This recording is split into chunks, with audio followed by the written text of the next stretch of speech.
요한복음 21장 1절에서 3절 말씀입니다.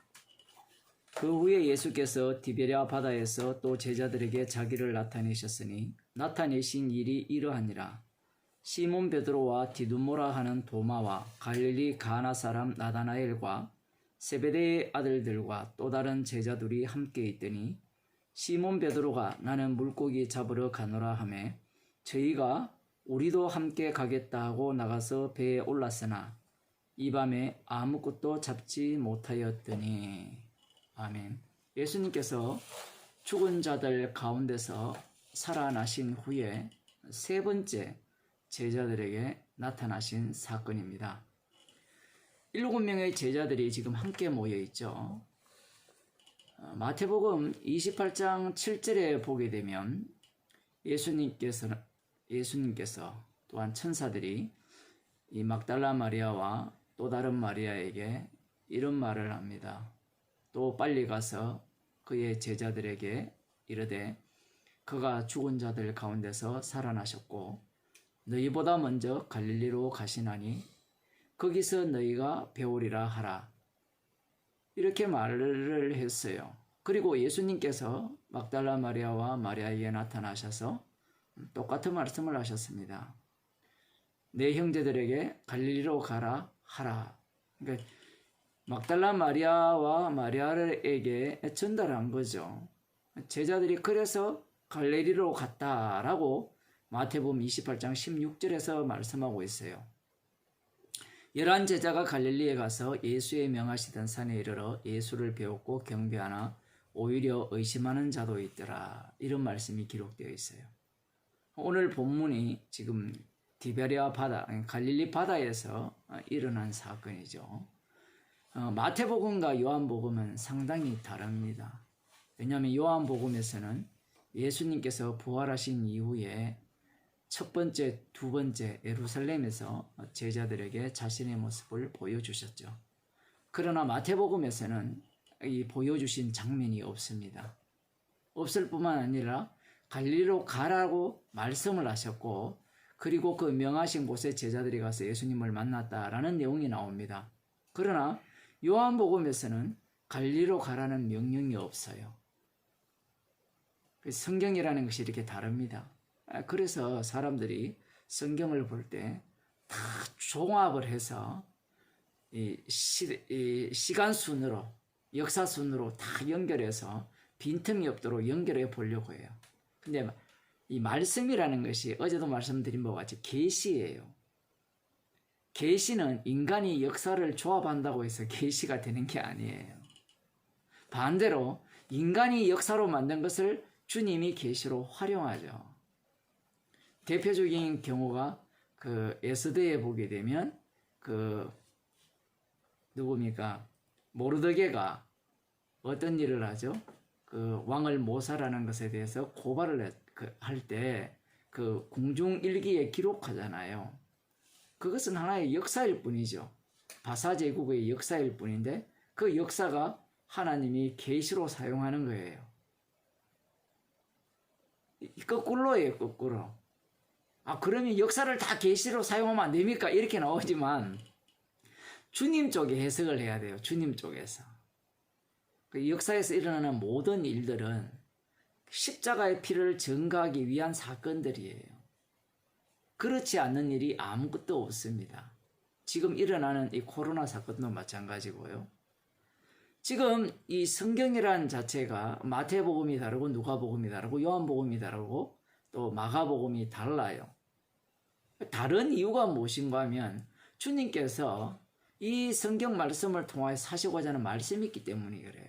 그럼 말씀이 뭐가 있길래 그렇게 다르게 표현하느냐라고 질문을 하면 십자가 사랑의 깊이와 넓이와 높이와 길이 때문에 그래요.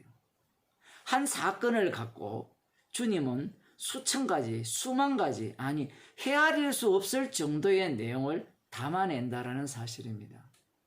그러나 사람들은 한 사건을 갖고 많아봤자 서너 가지 이 정도밖에 못 담아내죠. 대체로 한 사건은 하나만 이야기한다라고 생각을 하는 거예요. 그래서 성경은 이 한 사건을 갖고 다른 각도에서 다른 측면에서 십자가 사랑을 소개하고 있는 겁니다. 증거하고 있는 거죠. 지금 이 갈릴리 이 지역은 그 예수님의 12제자들의 고향이라고 보시면 돼요. 쉽게 말하면. 지금 여기에 나오는 7명의 제자가 등장하거든요. 그 11명의 제자가 나와야 되는데 마태복음에서는 11명의 제자가 예수님께서 명하신 갈릴리에 있는 산에 가서 만났다라고 이렇게 나오는데 지금 여기에서는 7명의 제자가 등장합니다. 시몬 베드로, 디두모라 하는 도마, 갈릴리 가나 사람 나다나엘과 세베대의 아들들과 세베대의 아들들이 누굽니까?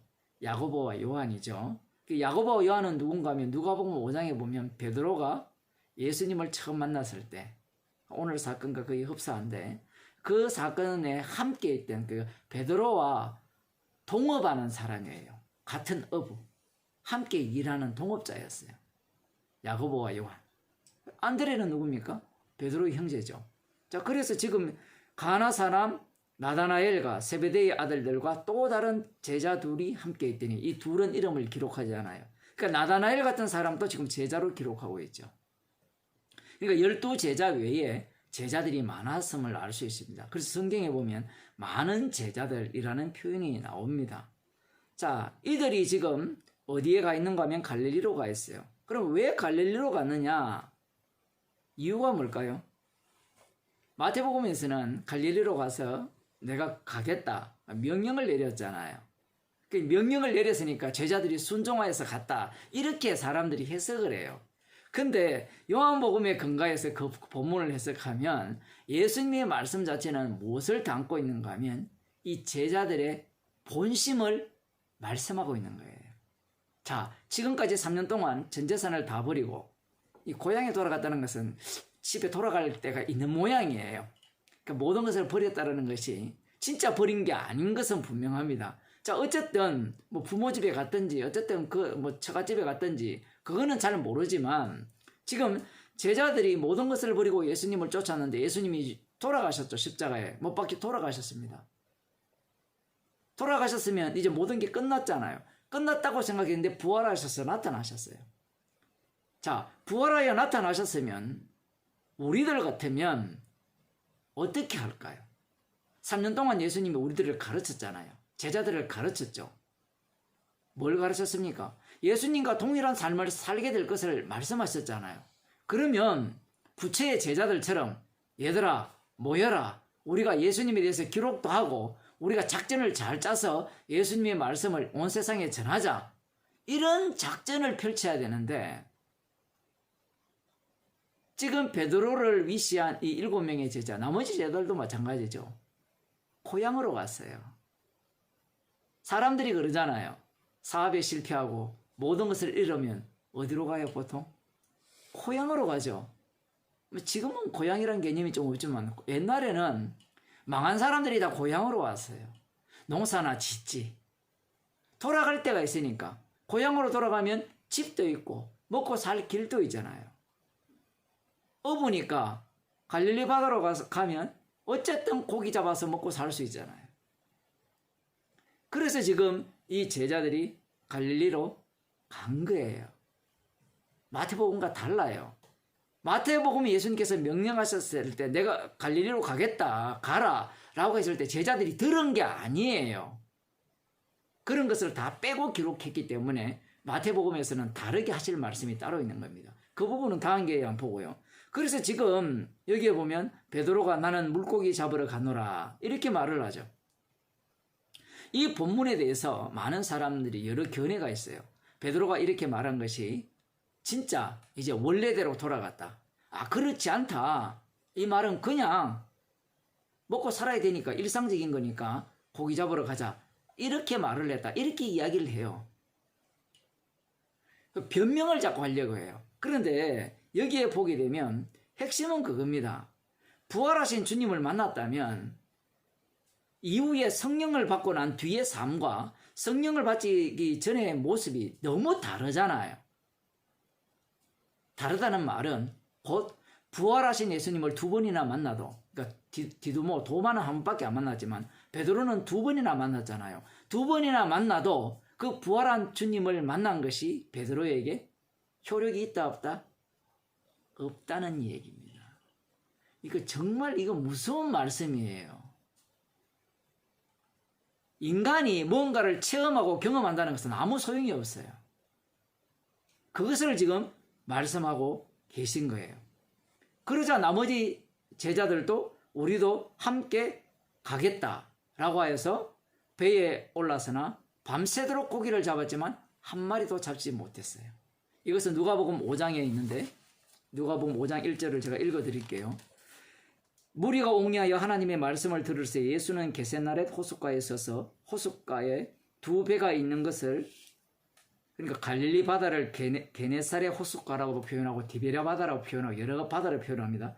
어부들은 배에서 나와서 그 물을 씻는지라 예수께서 한 배에 오르시니 그 배는 시몬의 배라. 육지에서 조금 뛰기를 청하시고 앉아서 배에서 무리를 가르치시더니 말씀을 마치시고 시몬에게 이르시되 깊은 데로 가서 그 물을 내려 고기를 잡으라. 시몬이 대답하여 가로되 선생이여 우리들이 밤이 맞도록 수고를 하였으되 얻은 것이 없지만은 말씀에 의지하여 내가 그 물을 내리리이다 하고 그리한즉 고기를 애운 것이 심히 많아 그 물이 찢어지는지라. 다른 배에 있는 사람들이 안드레, 야고보, 요한이고요. 그들이 함께 고기를 잡았지만 못 잡았다. 이렇게 말하는 내용입니다. 예수님을 만나기 전에 하던 그 자리로 돌아갔어요. 이게 왜 중요한가 하면요. 육으로 난 것은 육이기 때문에 그래요. 육으로 난 자에게 아무리 말씀을 가르치고 부활한 주님을 보여줘도 육으로 난 자는 육일 뿐이에요. 성령으로 거듭나지 않으면 여전히 육으로 살 뿐이라는 것을 주님께서 말씀하시는 겁니다. 많은 사람들이 이 요한복음 21장을 굉장히 불편해해요. 왜냐하면 20장에서 이미 기록한 목적이 나와 있고 믿음 없는 자가 되지 말고 믿는 자가 되라고 말씀하셨고 보고 믿는 자가 아니라 보지 않고 믿는 자가 복되다라고 말씀하셨으므로 말미암아 20장에서 끝낼 수가 있는 요한복음이 21장이 기록됨으로 말미암아 20장의 대장정 아름다운 결말을 흐트린다는 거예요. 그래서 21장을 에필로그라고 하죠. 에필로그라는 말은 여러 가지 의미가 있는데 후일담, 안 그러면 사족이라는 표현이죠. 그러니까 사실 그 말은 사족이라는 거죠. 달아도 되고 안 달아도 되는데 보통 이 성경을 제대로 읽는 사람들은, 이성적으로 합리적으로 읽는 사람들은 안 다는 것이 좋았다라고 이야기를 해요. 그런데 21장이 반드시 있어야 돼요. 21장이 없으면 어떤 문제가 발생하는가 하면 부활한 주님을 만나서 부활한 주님이 믿음 없는 자가 되지 말고 믿음 있는 자가 되라 했으면 인간들이 그걸 받아가지고 이제 예수님이 부활한 예수님이 말씀하셨으니까 내가 지키겠습니다라고 나와서 말씀에 순종하겠습니다. 그 자기들이 말씀을 이룰 수 있다라고 주장을 하게 되어 있어요. 근데 그 자체가 육이라는 것을 21장에서 설명하고 있는 거예요. 그래서 제자들이 왜 이런 모습으로 원래 자리로 돌아가야 되느냐라고 할 때는 예수님과 3년 동안 함께 동고동락하면서 배우고 체험하고 경험하고 십자가 사건을 두 눈으로 목격하고 부활하신 예수님을 2번이나 목격했음에도 불구하고 아무 소용없더라. 육은. 육이 경험한 거예요. 달리 말하면 육이 체험한 거죠. 그런데 이것이 바뀌어야 되죠. 성령으로 거듭나서 육이 성령 속으로 들어가야 돼요. 그렇지 않으면 십자가의 증인이 될 수 없고 그렇지 않으면 자기 증인밖에 될 수가 없는 겁니다. 그래서 주님께서 21장 1절에서 3절 사이에 이 내용을 기록하신 거예요. 제자들이 원래 자리로 돌아간 거예요. 이 원래 자리란 뭔가 하면 천지를 창조할 때 뭐라고 되어 있습니까? 어떤 바탕에서 천지를 창조하셨어요? 창세기 1장 2절을 보게 되면 이렇게 기록되어 있죠. 땅이 혼돈하고 공허하며 흑암이 깊음이 있고, 요한복음 1장에서는 빛이 어둠에 빛이 돼 어둠이 깨닫지 못하더라. 어둠이어야만 십자가의 피공로만을 증거할 수 있는 자격 요건이 되는 거예요. 그래서 주님의 일은 십자가이신 주님 홀로 일하신다는 것을 말씀하시기 위해서 제자들은 다시 어느 자리로 갔어요? 처음 흑암의 자리, 혼돈의 자리, 어둠의 자리, 평소 일생에 매여 종로를 타는 자리로 돌아간 겁니다. 기도하겠습니다. 하나님 아버지, 복음을 듣고 말씀을 듣지만 언제나 우리의 모습은 제자리로 돌아가고 있고 육적인 인간으로 드러나는 그러한 모습을 보이는 것이 십자가 피만을 증거하게 하기 위한 주님의 조치임을 말씀을 통하여 보았습니다. 성령의 인도하심이 없다면 십자가의 피만을 증거할 수 있는 어둠임을 알 수도 없고, 어둠이어야만 주님이 십자가 피로 다 이루셨음을 증거할 수 있는 증인임을 저희들에게 알려주심을 감사드립니다. 주님, 하루하루를 주께서 살리시고 일용할 양식을 우리에게 주시는 이유가 십자가의 피공로를 자랑하라고 일용할 양식만을 우리에게 주심을 감사드립니다. 하루만을 살게 하신 그 은혜에 감사드리며 예수님의 이름으로 기도드리옵나이다. 아멘.